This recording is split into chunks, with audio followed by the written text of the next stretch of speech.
Halo everyone, welcome back to my YouTube channel. Seperti di judul, saya akan membuat readingan untuk Aquarius yang single dan berpasangan di Juni 2020. Saya disclaimer, ini tidak akan mungkin masuk untuk semua Aquarius. Jadi be aware untuk menonton readingan saya. Ini hanya general reading dan ini hanya prediksi, hanya games, hanya sesuatu yang dipakai buat merefresh kamu. Jadi please jangan terlalu baper. Pastikan bahwa kamu mengambil hal yang baik di sini dan hal yang negatif kamu bisa lepaskan, oke? Di sini sudah saya ambil energinya 2 seperti di video. Ini energi untuk single dan akan saya klarifikasi dengan kartunya si tarotnya, oke? Saya ambilkan dulu, ada bless dan ada balance. Kamu yang terberkati di bulan Juni dan kamu mendapatkan keseimbangan atau ada sesuatu yang perlu diseimbangkan. Mari kita cek untuk kamu yang single Aquarius.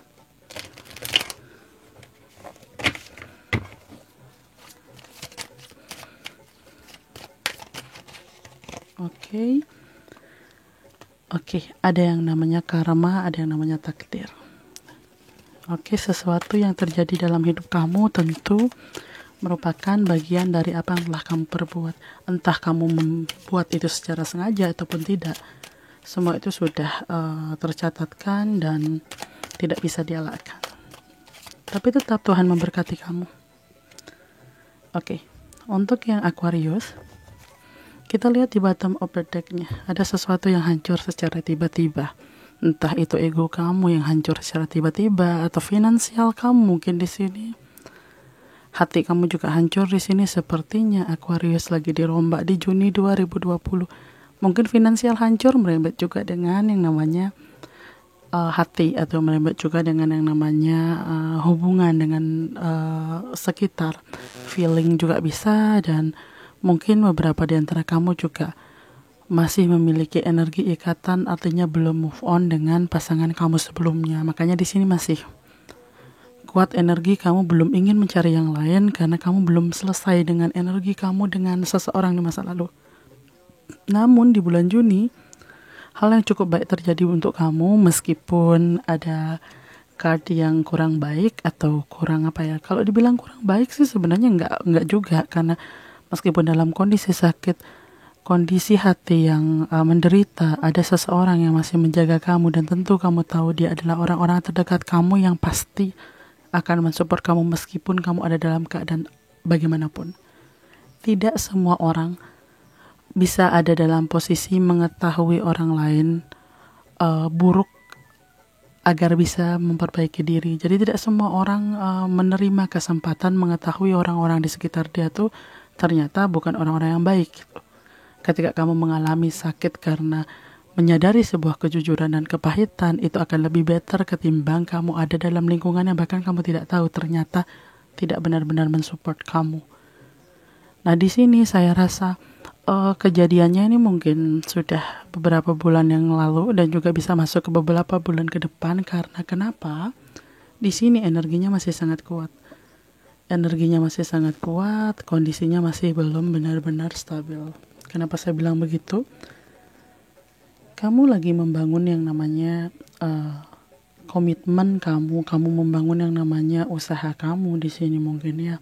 Kamu membangun yang namanya sesuatu yang sangat sulit kamu capai. Tapi kamu menganggap setelah berjalan ternyata dia tumbuh, berkembang dan bagus. Kamu berpikir bahwa itu akan selamanya bertumbuh. Tapi ternyata ada satu kondisi yang menyebabkan itu hancur lebur dan kamu tidak siap menerima kehancuran atau perubahan itu karena di luar dari ekspektasi kamu. Itu terjadi secara tiba-tiba. Namun masih diberkati. Kenapa saya mengatakan diberkati? Karena kamu masih memiliki yang namanya orang yang menjaga kamu ketika kamu jatuh, orang yang menerima kamu ketika kamu jatuh, karena tidak semua orang bisa memiliki orang yang benar-benar sayang gitu. Nah, kenapa saya bisa bilang seperti itu? Ada orang yang malah udah jatuh, tertimpa tangga pulang, ada yang bantu lagi gitu kan. Kalau kamu, meskipun kamu jatuh, ada sesuatu yang bisa kamu syukuri, yaitu kamu bisa menemukan orang-orang yang mana sih yang beneran baik sama kamu. Karena bener di 2020 ini, di bulan-bulan ini banyak banget orang yang mengalami mata batinnya terbuka, mata hatinya terbuka, pemikirannya terbuka bahwa apa yang terjadi bisa berbalik arah. Jadi kamu yang hancur bisa berbalik jadi lebih baik, kamu yang baik tiba-tiba bisa berbalik hancur. Dan itu namanya tahun pengosongan. Segala sesuatu yang kamu terima tahun-tahun sebelumnya seolah-olah di 2020 ini dikosongkan, dibersihkan, dan dimulai lagi dari awal. Egonya kamu, planningnya kamu, apapun itu. Jadi bersyukurlah bisa melewati 2020. Nah di sini ada yang namanya takdir dari itu semua. Jadi segala yang terjadi ini bukan kesalahan si A, si B, si C ataupun kamu, tapi kebanyakan memang jalan takdirnya seperti itu. Rodamu memang berhenti di situ, memang jalan takdirnya begitu. Jadi tidak usah menyalahkan dirimu atau menyalahkan orang lain, meskipun memang Tuhan memberikan keadaan itu memang melalui orang lain, tapi pastinya itu sudah di-approve sama Tuhan kan. Gak mungkin segala sesuatu terjadi tanpa izinnya. Dan meskipun ini rodamu tidak bergerak, masih ada bunga, masih ada kehidupan di sini. Meskipun di sini ada yang namanya dingin, sesuatu yang kering gersang, tapi ada matahari di sini yang menunjukkan bahwa kehidupan itu masih ada, cahaya itu masih ada, kemungkinan atau segala sesuatu yang baik itu masih ada selama kamu mau menjalaninya. Kan pertanyaannya sekarang, apakah kamu masih mau menjalaninya atau kamu menyerah di tengah jalan? Ya itu kembali kepada kamu. Karena life is balance. Ketika dulu kamu mendapatkan sesuatu, sekarang kamu menerima dengan kesedihan, atau sekarang kamu bisa menerima apa yang terjadi, maka segalanya akan terasa baik. Meskipun sebuah keadilan atau sebuah sesuatu yang balance itu belum tentu diterima dengan baik oleh kamu ataupun orang di sekitar kamu. Yang kedua, saya bisa katakan bahwa pemikiran-pemikiran kamu bisa menyiksa kamu atau membunuh kamu lebih cepat daripada sebuah penyakit. Kenapa saya mengatakan itu? Kamu terlalu banyak khawatir dengan keadaanmu, khawatir dengan banyak hal yang kamu miliki, kamu kehilangan, gagal, cemas. Kamu merasa yang namanya semua hal tidak berjalan dengan baik, kamu ketakutan, kamu merasa pesimis untuk menjalani masa depan. Sehingga yang terjadi, kamu sakit. Tapi ada yang menjaga kamu, tapi kamu sakit karena pemikiranmu sendiri, karena rasa takutmu sendiri. Artinya kamu yang ciptakan kondisi kamu seperti ini. Kamu memperparah kondisi kamu sendiri menjadi titik yang lebih parah lagi. Padahal jika kamu lebih menerima, sebenarnya segalanya berjalan tidak seburuk yang sepemikiran kamu. Karena benar, apapun itu biasanya dari pemikiran dulu, baru larinya kemana-mana. Ketika pikiranmu tenang, meskipun masalahnya besar, memang tidak akan menyelesaikannya gitu. Memang harus juga diselesaikan, tapi minimal ketika pemikiranmu tenang, kamu bisa melihat jalan keluar atau cara-cara terbaik yang bisa kamu lakukan. Entah kegagalan di bisnis, entah kegagalan di asmara kamu, penyelesaiannya tentu bukan ada pada orang lain, tapi ada pada kamu. Dan di bulan Juni kebanyakan penyelesaiannya adalah di sektor keuangan, karir, dan planning kamu yang gagal.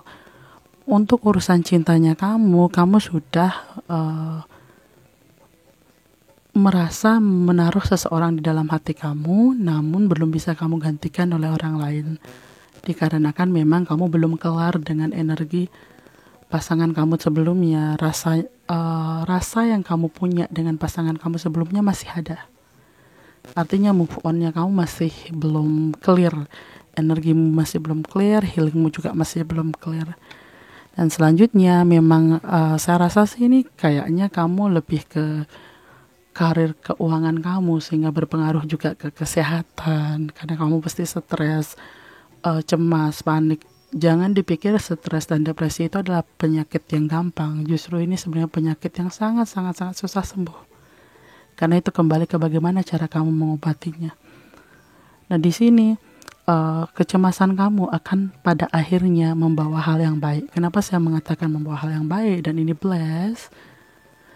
Gara-gara kejadian ini di Juni dan selanjutnya kamu akan memulai akan mengambil satu keputusan atau pemikiran yang baru atau keputusan yang besar akan hidup kamu pada karir dan keuangan kamu yang diberkati oleh Tuhan. kamu akan menerima pada akhirnya apa yang kamu tidak dapat saat ini atau tertunda beberapa bulan kemarin, dan akan kamu terima di masa depan karena kamu mengambil keputusan yang benar. Pastinya keputusan yang benar ini akan memberikan implementasi yang dimana berpengaruh dengan karmanya kamu, karma dan apa yang kamu lakukan. Jika baik yang kamu lakukan, semua yang hilang akan kembali, semua yang kamu bangun akan kembali lagi, bahkan lebih daripada apa yang kamu harapkan. Maka hal yang terbaik yang harus kamu lakukan adalah percaya bahwa Tuhan memberkati kamu, dan kamu harus mengambil keputusan keuangan kamu, karir kamu dengan sangat hati-hati. Karena ini sangat berpengaruh gitu dengan hidup kamu. Dan kamu juga tipe orang yang cukup pemikir, sehingga segala hal itu kamu pikirkan dengan sangat, tapi jangan sampai lupa kamu harus berjalan. Hanya memikirkannya tidak akan menyelesaikan satu apapun. Itu justru akan membebanimu saat ini, karena saat ini kondisinya sudah buruk untuk kamu. Jangan terlalu di-overkan lagi, itu akan sangat membuat kamu merasa tidak berdaya atau tidak berarti. Jadi untuk yang single, saya rasa kamu butuh yang namanya healing, kamu butuh yang namanya penyemangat, sehingga kamu lebih optimis lagi, dan tentunya keluarga kamu memberi peran yang sangat penting dalam hal ini. Oke, selanjutnya saya ambil di yang berpasangan. Semoga yang berpasangan better daripada yang single ya, karena yang single kayaknya lagi ada dalam kondisi yang sulit bertumbuh dan berkembang. Wow, kamu lagi bertumbuh dan berkembang. Sepertinya kemarin-kemarin merasa udah tumbuh, tapi belum tumbuh-tumbuh. Sekarang saya klarifikasi energinya. Ada yang namanya exchanging gifts, bertukar kado, saling memberi. Jadi segala pertumbuhan kamu, perkembangan kamu itu berpengaruh dari seberapa banyak kamu memberi dan seberapa banyak kamu diberi. Dan pastikan ketika kamu memberi, kamu happy. Kalau kamu memberi nggak happy, ya sebenarnya itu akan mengurangi pahalanya, tapi tetap masih dicatatkan. Banyak orang bilang kalau kamu sombong gitu ngeliatin kebaikan kamu, itu nggak ada gunanya loh. Minimal masih ada nilainya ketimbang kamu yang komentar tapi tidak melakukan satu apapun. Jadi Aquarius sepertinya akan lebih better untuk kamu yang berpasangan di Juni. Oke, saya baru bilang mau better, udah nggak better dulu ya. Ya biasanya dari sakit dulu. Wow, sepertinya Aquarius sangat bermasalah dengan percintaannya. Oke. Kamu berkembang, kamu saling bertukar. Saya berpikirnya di awal adalah kamu memberi dan dia juga memberi, saling memberi dan saling menerima. Tapi di sini ada sesuatu yang kurang baik yang saya rasa mungkin akan menghambat itu semua. Oke. Ini bisa energi kamu, ini bisa energi dia. Jadi bisa ketukar juga energinya, jadi be aware untuk menonton ya.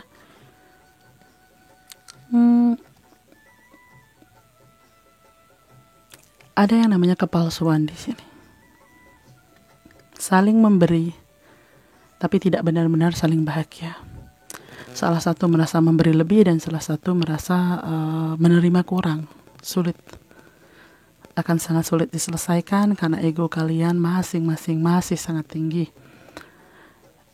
Kamu merasa sangat berjuang, kamu merasa kamu mencintai, kamu melakukan banyak hal. Artinya kamu benar-benar berkorban dengan orang ini. Kamu telah melakukan banyak cara kepada pasangan kamu untuk membahagiakan dia. Tapi segala apa yang kamu beri itu akhirnya membakar kamu dan menyiksa kamu, bahkan menyakitkan untuk kamu. Let's see. Ada mawar tapi berduri, kalian ada dalam cinta, tapi kalian tersiksa. Masing-masing terluka. Nggak ada yang selamat di sini. Masing-masing terluka, masing-masing terbakar. Dan ini nampak indah. Artinya hubungan kalian nampak indah, nampak membahagiakan. Artinya kalian merasa saling mencintai, tapi meskipun kalian saling cinta masih tetap tidak cukup. Masih saja ada yang namanya kekurangan. Kamu merasa pasanganmu kurang, pasanganmu juga sama gitu kan. Karena di sini kamu merasa ada pengkhianatan di sini. Kamu merasa dia melakukan sesuatu di belakang kamu yang tidak kamu tahu. Entah dia mempunyai rahasia yang besar terhadap hidupnya, tapi ini lebih kepada kamu merasa dia melakukan sesuatu di belakang kamu yang tidak kamu tahu, yang merugikan kamu atau merugikan hubungan kalian. Jadinya sebenarnya kamu pun terluka, kecewa, dia pun juga sama. Dia merasa bahwa kamu menyakiti dia dan kamu pun juga merasakan hal yang sama. Dua hal ini menyatakan energi ini terjadi di bulan Juni dan juga sudah terjadi sebelum-sebelumnya, tapi masih berjalan di bulan Juni dan dalam jangka yang cukup panjang. Kalau kamu tidak menyelesaikannya karena salah satu pasangan kamu merasa kamu nggak bisa diajak kerjasama, kamu nggak bisa diajak saling merangkul, dia merasa kamu memperlakukan dia dengan tidak baik, kurang lah secara finansial juga, dia merasa kamu kurang memperhatikan dia, kurang mungkin keuangannya gitu, karena ini lebih ke keuangan dan kurangnya kerjasama di antara kalian di sektor keuangan dan karir, kurangnya support satu sama lain membuat kondisinya menjadi semakin tidak baik. Ini permasalahan komunikasi. Ketika kalian mencoba untuk menguatkan yang namanya akarnya, menguatkan akar dalam satu hubungan, kalian harus pertama-tama menyelesaikan yang namanya ego kalian, diselesaikan dulu. Kamu merasa dia tidak melakukan yang terbaik untuk kamu. Mari kita balik, apakah kamu sudah melakukan yang terbaik untuk dia? Menurut kamu sudah, tapi belum tentu itu terjadi. Yang kedua adalah ketika kamu mencintai dia, kalau caramu salah, maka yang terjadi adalah dia terluka, kamu pun terluka. Artinya apa? Dia tidak menerima dengan baik gitu. Perlu kamu cek caramu mendekati, dengan cara seperti apa komunikasinya. Daripada kalian satu sama lain saling curiga, kalian punya pemikiran curiga satu sama lain, dia mencurigai kamu, kamu mencurigai dia, dan kalian tidak ada rasa kepercayaan. Meskipun kalian mempunyai satu hubungan, kalian saling memberi, kalian saling bertukar, tapi tidak ada yang bahagia karena salah satu atau kalian menuntut. Dan di sini pasangan kalian orang yang keras gitu loh. Pasangan kalian keras, kamu udah keras nih, pasanganmu lebih keras lagi gitu kan. Dan dingin. Itu kenapa? Karena pemikirannya sudah negatif duluan. Dan itu terjadi karena kamu melakukan satu atau dua kesalahan di masa lalu yang dia ingat sampai sekarang. Meskipun kamu sudah mulai menembus itu, sepertinya itu nggak selesai bagi dia. Ya itulah, kepercayaan itu kurang dalam satu hubungan dan itu akan membuat segala hal menjadi runyam, komunikasi menjadi tidak baik. Kerjasama yang baik adalah di mana kamu bisa menyingkirkan ego kalian masing-masing dan mencoba untuk memahami satu sama lain. Jadi kalian lagi bertumbuh, lagi mencoba untuk menguatkan akar masing-masing, apakah hubungan ini bisa berjalan ke depan dengan baik atau tidak sama sekali. Dan saya rasa itu masih bergelut dan berkecamuk di bulan Juni dan masih di 2020, belum kelar-kelar juga. Tapi ini energinya hanya untuk sebagian Aquarius, karena tidak mungkin semua Aquarius mengalami hal yang sama dalam hubungannya gitu. Jadi buat kamu yang energinya gak ketarik saat ini, mungkin bisa dicek tarot reading-nya atau bisa melakukan yang namanya private reading. Oke? Sekian readingan saya, terima kasih banyak dan semoga bermanfaat. Bye-bye.